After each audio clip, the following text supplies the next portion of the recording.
تو کہیے اقبال کہنا چاہتے ہیں اپنے آپ کو اللہ کا اتنا محبوب بنا دے، اپنی عظمت کو پہچان اور اپنے آپ کو اتنا اللہ کی نظروں میں اونچا اٹھا کہ خدا جب کوئی تقدیر لکھے تو تم سے خود ہی پوچھے کہ اے میرے بندے تو بتا تجھے کیا چاہیے. تو یہ مقام عرفان ہے، مقام معرفت ہے، مقام ولایت ہے، مقام عبدیت ہے.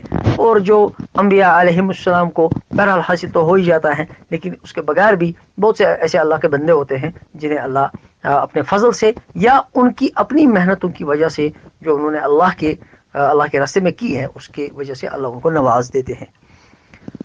پھر غالب کا بھی ایک اور شعر ہے کہ جان دی دی ہوئی اسی کی تھی، حق تو یہ ہے کہ حق ادا نہ ہوا. یہ بھی بڑا خوبصورت شعر ہے. بظاہر تو آسانی ہے، معنی کی پرتیں بہت ہے اس میں. جان دی، جان میں نے دے دی، دی ہوئی اسی کی تھی، اسی کی یعنی اللہ ہی کی دی ہوئی جان تھی. میں نے جان دے دی، اللہ ہی کی جان دی ہوئی تھی، لہذا اس کو واپس دے دی. حق تو یہ ہے کہ حق ادا نہ ہوا، مگر جو جان میرے پاس تھی امر واقع یہ ہے کہ میں اس کا حق ادا نہیں کر سکا. بالکل وہی بات ہے جو شیخ حمدان نے اوراد فتیہ میں ایک جگہ کہی ہیں: سبحانک ما عرفنا کا حق معرفتک، سبحانک ما ذکرنا کا حق ذکرک، سبحانک ما شکرنا کا حق شکرک، سبحانک ما عبدنا کا حق عبادتک. اے اللہ ہم سے کچھ حق ادا ہی نہیں ہو سکا، نہ عبادت کا، نہ شکر کا، نہ پہچان کا، نہ معرفت کا، اور نہ ذکر کا. ہم بالکل ناکام رہے. تو آپ نے جان دی، آپ کی امانت تھی یہ، مگر امر واقع یہ ہے کہ ہم نے اس جان کا حق ادا نہیں کیا. ہمیں جو کام کر رہے تھے وہ ہم سے نہیں ہو سکے. جان دی یعنی ہم نے جان دے دی، دی ہوئی اسی کی تھی، اللہ ہی کی دی ہوئی جان تھی. حق تو یہ ہے کہ حق ادا نہ ہوا، اور سچ یہ ہے کہ ہم سے اس کا حق ادا نہ ہو سکا. ایک اور شعر: راہ محبت پہ کون کس کا رفیق، ساتھ میرے رہ گئی ایک آرزو میری. بہت خوبصورت شعر ہے، مگر مجھے معلوم نہیں یہ شعر کس کا ہے. راہ محبت میں کون کس کا رفیق، محبت کی راہ میں کون کس کا رفیق بنتا ہے، کیونکہ محبت کی راہ جو ہے آزمائش سے بری رہتی ہے. محبت کی راہ جو ہے یہ مشکلات سے گری رہتی ہے، تکالیف ہے اس میں، بدنامی ہے اس میں، دتکار پن ہے اس میں، لوگوں کی نفرتیں ہیں اس میں، لوگوں کی لاتیں ہیں، گالیاں ہیں، اور لوگوں کے تانے ہیں. اور محبت پہ کیا کہنے سہنا پڑتا. اسی وجہ سے جب راہ محبت میں چلتے ہیں لوگ پھر وہ ساتھ نہیں نبھا پاتے اور راستے میں ہی چھوڑ دیتے ہیں ساتھ. تو کہا راہ محبت پہ کون کس کا رفیق، کون کس کا دوست ہو سکتا ہے اس راہ میں، کون کس کے ساتھ چلے گا اس راہ میں. ساتھ میرے رہ گئی ایک آرزو میری، لیکن ایک آرزو جو تھی، ایک تمنا جو تھی میری، وہ میرے ساتھ رہ گئی اور کچھ میرے ساتھ نہیں رہا. سب جو میرے ساتھ چل رہے تھے وہ ایک ایک کر کے بچھڑ گئے اور میرا ساتھ چھوڑ گئے. اگلا شعر بھی غالب کا ہی ہے: ایک فرصت گناہ ملی وہ بھی 4 دن، دیکھے ہیں ہم نے حوصلے پروردگار کے.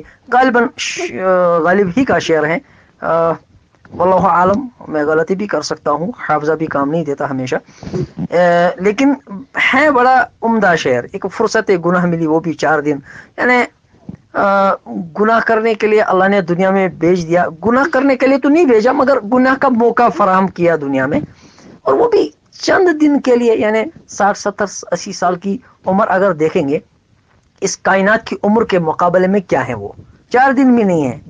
بلکہ دنیا کی جو دوسری مخلوقات ہے ان مخلوقات کے مقابلے میں انسان کی عمر کیا ہے، کچھ بھی نہیں ہے. دنیاوی عمر اتنی کم ہے کہ اس کا کوئی تناسب نہیں نکل سکتا، کوئی ریشو نہیں نکل سکتا.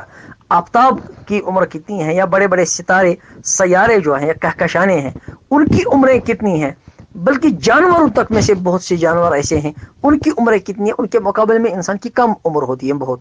لہذا اگر انسان اب پوری عمر بھی گناہ کرتا رہے تو ان کے مقابلے میں تو وہ 2-4 دن ہی تو رہے. اب 2-4 دن تھے، ہم نے گناہ کیے تو دیکھے ہیں ہم نے حوصلے پروردگار کے، ہم نے دیکھا پروردگار کا حوصلہ کہ ان 2-4 دنوں کے گناہ پر بھی پھر ہمیں جہنم کی دھمکیاں دی جا رہی ہیں. جہنم میں ڈال دیں گے، جلا دیں گے، وہ کر دیں گے، یہ کر دیں گے. کیا یہ 2-4 دنوں کی جو زندگی ملی تھی جس میں ہم سے کچھ گناہ سرزد ہوئے ہیں، کیا اس پر بھی ہمیں جہنم کی وعید سنائی جا رہی ہیں؟ یہ حوصلے ہم نے دیکھے پروردگار کے. بہرحال اس شعر میں شوخی ہے اور مناسب تو نہیں ہے ہم اس طرح کا عقیدہ رکھیں یا اس طرح کی بات کہیں. نثر میں تو بالکل نہیں اجازت ہے، لیکن شعر میں شاعر لوگ شوخیاں کرتے رہتے ہیں، تو اس طرح اس کو ہم شوخی پر محمول کریں گے. لیکن ہے شعر بڑا عمدہ کہ 4 دن کی زندگی ملی ہے، باقی مخلوقات کے مقابلے میں تو بہت ہی کم فرصت ہے زندگی کی. اس میں کچھ گناہ ہو گئے، پھر اس گناہ پر بھی دھمکیاں آ رہی ہیں، وعیدیں آ رہی ہیں عذاب کی، ہم نے دیکھے حوصلے. اگلا شعر بھی غالب کا ہی ہے. آگے آتی تھی حال دل پہ ہنسی، اب کسی بات پر نہیں آتی. آگے آتی تھی یعنی پہلے ہم اپنے آپ پر ہنسا کرتے تھے، لیکن اب تو کسی بات پر بھی ہنسی نہیں آتی ہے. یعنی اس کے بھی کئی مفہوم ہو سکتے ہیں، جس طرح آپ اس شعر کو سمجھیں لکھیں، کیونکہ شعر آسان بھی ہے اور مشکل بھی ہے. آسان اس معنی میں ہے کہ کوئی ایسا لفظ نہیں ہے جس کے معنی ڈھونڈنے پڑے ہمیں، بالکل سب الفاظ ایسے ہیں جو آج بھی ہمارے زبان میں مستعمل ہیں. لیکن چونکہ غالب کا ایک اسلوب ہے، انداز ہے، مشکل پسندی ان کی بہت مشہور ہے، گم پھرا کر بات لکھتے ہیں، اس وجہ سے ایک شعر میں معنی کی کئی تہیں اور پرتیں نکل آتی ہیں، انسان دیکھتا رہ جاتا ہے. آپ کے ذہن میں کوئی اچھا مفہوم آ جائے تو اس کو ضرور لکھیے، ڈریے مت. آپ کا سمجھنا بھی ایک بات ہے، ایک معنی رکھتا ہے. آگے آتی تھی حال دل پہ ہنسی، پہلے تو میں ہنس لیتا تھا اپنے حال پر، دل کی حالت پر، جو دل کی حالت مجھ پر طاری ہے اس پر میں پہلے ہنسا کرتا تھا، اب کسی بات پر نہیں. لیکن اب پوری طرح میں مرجا چکا ہوں، مایوس ہو چکا ہوں، اب تو مجھے کسی بات پر ہنسی آتی نہیں. اب مجھے اپنے آپ پر بھی ہنسی نہیں آتی ہے. غالب نے طنز کیا ہے اور خوب کیا، اپنے آپ پر بھی کیا ہے طنز. غالب نے طنز کرنے میں مشہور تھے اور اپنے آپ کو بھی نہیں چھوڑا طنز سے. لیکن اب صورت حال ہے کہ اب میں اپنے آپ پر بھی ہنستا نہیں، کسی بات پر بھی میں اب ہنستا نہیں ہے. ہنسی پوری طرح چھوٹ گئی ہے اور پوری طرح غم میں ڈوب چکا ہوں. اگلا شعر میر کا ہے. ہستی اپنی حباب کیسی ہے، یہ نمائش سراب کیسی ہے. مشہور غزل ہے. زندگی اپنی حباب کیسی ہے، بلبلا، پانی کا جو بلبلا ہوتا ہے اس کی بہت کم عمر ہوتی ہے. پانی میں جب پانی اوپر سے گرتا ہے تو پھر پانی میں تھوڑی دیر کے لیے وہ بلبلے پیدا ہو جاتے ہیں، لیکن ان کی عمر بہت کم ہوتی ہے. ان کو حباب بھی کہتے ہیں، بلبل بھی کہتے ہیں. تو جو ہی وہ پیدا ہوئے اس کے بعد وہ پھٹ جاتے ہیں، ان کے اندر جو ہوا ہوتی ہے وہ باہر نکل آتی ہے. تو اپنی ہستی کو، زندگی کو حباب کے ساتھ تشبیہ دی ہے. بالکل ہماری ہستی ویسی ہے. جس چیز کو آپ 60 70 80 90 سال کی عمر کہتے ہیں، یہ بالکل حباب کی عمر ہے، یہ بہت کم عمر ہے.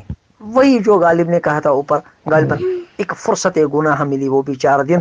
4 دن کی زندگی ہے، بہت کم زندگی ہے. لگتا ہے 60 70 80 سال کی زندگی ہے، لیکن دیکھا جائے تو بہت ہی کم زندگی ہے اور حباب ہی ہیں. وہ جو ذوق نے بھی بہت عمدہ شعر اس سلسلے میں کہا ہے. ہو عمر خضر بھی تو کہیں گے بوقت برگ، ہم کیا رہے دنیا میں، یہاں ادھر آئے ادھر چلے.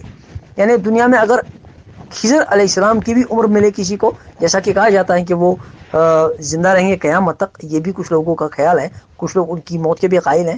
وہ الگ ایک بحث ہے، علمی بحث ہے، اس طرف نہیں جائیں گے. اب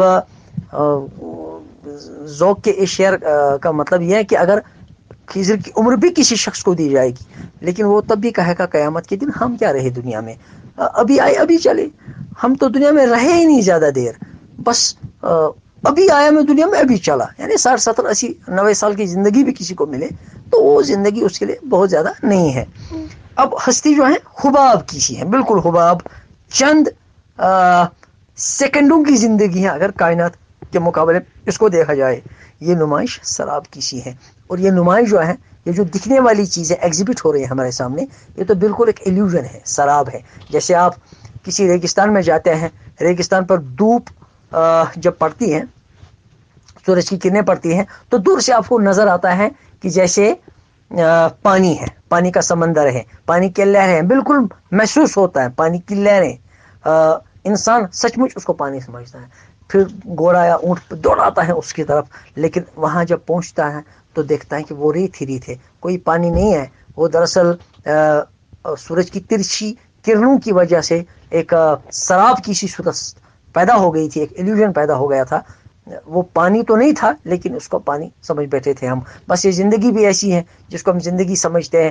ہم سمجھتے ہیں ہم یہ کام کریں گے، وہ کام کریں گے، بنگلے بنائیں گے، گاڑیاں خریدیں گے، بڑی بڑی صنعتیں قائم کریں گے.